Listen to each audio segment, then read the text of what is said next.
আসসালামু আলাইকুম। কেন লাখ টাকার গরু ভালো হলো না? দেখুন, গরুটির সমস্ত পেট ফাঁপা আছে এবং প্রায় ৮ দিন যাবৎ ধরে কিচ্ছু খাচ্ছে না, পেটের ফাঁপ কমতেছে না।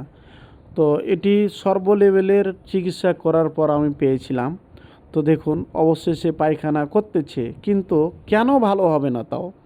আমার ইউটিউব চ্যানেলটি সাবস্ক্রাইব করবেন এরকম নতুন ভিডিও পেতে। গরুটির দিকে খেয়াল করবেন। গরুটি দেখুন, এই যে ওর ঘাড়টা মানে ওর পিঠের নাড়িটা সম্পূর্ণ বেঁকে আছে। তো আসলে যখন এই গরুটার ট্রিটমেন্ট দিয়েছিলাম, মেডিকেলে দিয়েছে, সব পর্যায়ের ডাক্তার ম্যাক্সিমাম দিয়েছে। আমিও ফোন দিয়ে ট্রিটমেন্ট দিয়েছি পেট ফাঁপার জন্য। এই যে দেখুন, অলরেডি পায়খানা হতেছে। তো আমি যে সব ইঞ্জেকশন দিয়েছিলাম, এই দেখুন ইউকা, এটা হলো অপসনিন কোম্পানির। এটা ইউকা একটা সিরাপ 100 মিলি।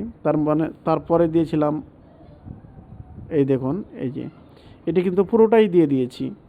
এটি কিন্তু মুখে খাইয়ে দিয়েছিলাম। এই দেখুন, নিমের ডাল দিয়ে সুন্দর করে মুখের ভিতরে যাতে জাওর করে, মানে কোনো জাওর ছিল না গরুটার।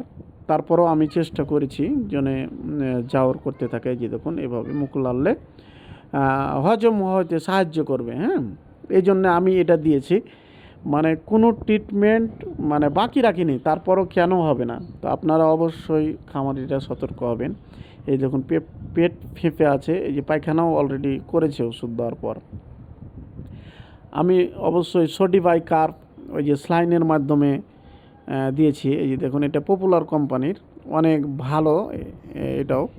তো আপনারা ব্যবহার করতে পারেন, বা যে কোনো কোম্পানির আপনারা ব্যবহার করতে নেই। যে 2টা স্লাইন দিয়েছি, হ্যাঁ, হার্ডম্যান স্লাইন।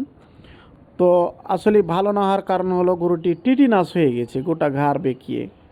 আমি প্রায় 12 ঘন্টা পর গরুটিকে সম্পূর্ণ দেখার পর দেখতেছি সমস্ত ঘাড় শক্ত হয়ে গেছে, পিঠের নাড়িটা শক্ত হয়ে গেছে এবং বসতে পারতেছে না। এবং যখন ওরা ওষুধ খাওয়ায় আর আগে, মানে 7 দিন 5 দিন চলে গেছে, তো মুখ মানে সহজে খোলা যাচ্ছে না। তারপরে নির্ণয় করলাম যে আসলে গরুটিকে টিটেনাস হয়ে গেছে। পরামর্শ দিলাম, এটি আর ভালো হবে না, আপনি পরামর্শ নেন।